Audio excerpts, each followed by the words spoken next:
Ubice, gospodine. Mislite više njih? Tako je. I ovo ste čuli od čoveka krokodila. Zove se Ubica Krok. I veći iza rešetaka. Žao mi je njegovog cimera. Meni nije. Da vidimo šta je još na dronovom hard disku. Svako od njih dobija jedan od ovih koverata. Treba ih dostaviti večeras. Svi oni su plaćene ubice, najbolji u poslu. Crna maska se uopšte ne štedi. Slade Wilson, Deathstroke, nekadašnji vojnik, predmet neuspjelog medicinskog eksperimenta. Neuspelo, kažete?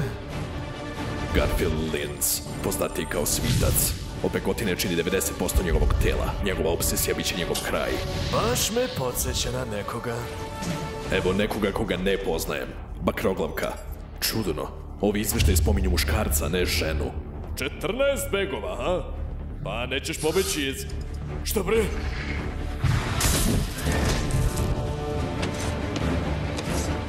Floyd Lawton, poznati kao Deadshot.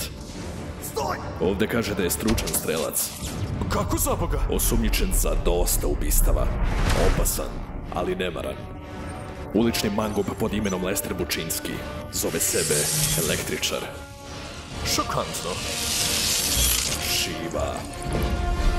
Nenadmašiva je. Pa sam ovo čekao.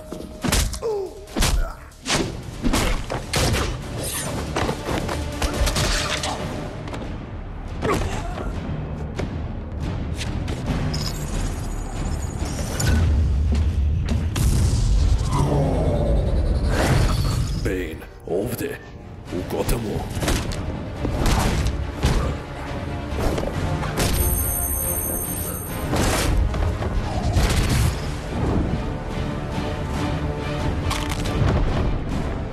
Zašto bi on uzimao novac kao plaćeni ubica? Je li to upravnik Joseph? Verovatno je tako Crna maska ušao u zatvor. Koristi mučenje za zastrašivanje i ličnu zabavu. 8 ubica jure vašu glavu. Šta ćete sada da radite? Saznaću ko je koristio ovog drona i natreću ga da mi kaže šta zna. Onda ću da nađem Crnu masku i stavit ću kraj na ovo.